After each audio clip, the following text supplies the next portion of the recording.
trabalhando com muita ênfase, quando você aloca bem o capital, quando você cria valor para os seus clientes, né, e trabalha da forma como eu descrevi até aqui agora, os resultados vêm, Juliana. E a gente vem conseguindo entregar ao longo desses anos uma rentabilidade muito acima do custo de capital.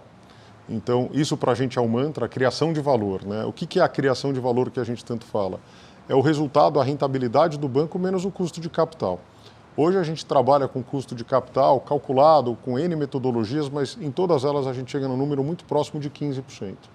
Tudo que o banco render acima de 15%, que é o ROI que a gente fala, o retorno sobre o investimento, tudo que vier acima de 15% é criação de valor para os acionistas. E é assim que a gente trabalha. Existe uma métrica, né? Banco é uma atividade regulada e a gente precisa ter níveis de capital importantes, não só para cenários adversos, né, para perda inesperada, mas também a gente precisa ter capital para crescer. Crescer não é só orgânico, eventuais aquisições, crescer é crescer carteira de crédito, é crescer risco de mercado, né, é risco operacional que é inerente à atividade. Então, para isso que existe o capital. O que a gente definiu no Conselho é um apetite mínimo, enquanto o banco tem que rodar de capital. E lá está definido por 11,5 de capital nível 1, que é o CET1 que a gente tem. Não é o nível 1, é o CET1. Em cima disso, tem o que a gente chama de AT1, mas a gente sempre olha o 11,5 como uma métrica relevante. O banco hoje está rodando acima de 13 de capital. Logo, vocês podem pensar, bom, 13 menos 11,5 é o que tem de excesso de capital, isso deveria ser o pagamento de dividendo. Para fins de dividendo, a gente trabalha com meio ponto acima do apetite definido pelo Conselho, porque o Conselho diz esse é o mínimo. A gente precisa trabalhar com alguma margem, com uma folga. Então a gente costuma trabalhar com meio ponto acima, por isso que para dividendo a gente fala em 12. Só que além disso, o regulador vai evoluindo. Basileia, lá na Suíça, traz novas normas, a gente tem que se adaptar e a gente está vendo agora algumas mudanças regulatórias, risco operacional e risco de crédito. Tudo isso para dizer que a gente não tem aquele dividendo que a gente no passado chamava de extraordinário. Eu já parei de falar extraordinário, eu chamo ele de dividendo adicional, porque ele tem sido pago todos os anos.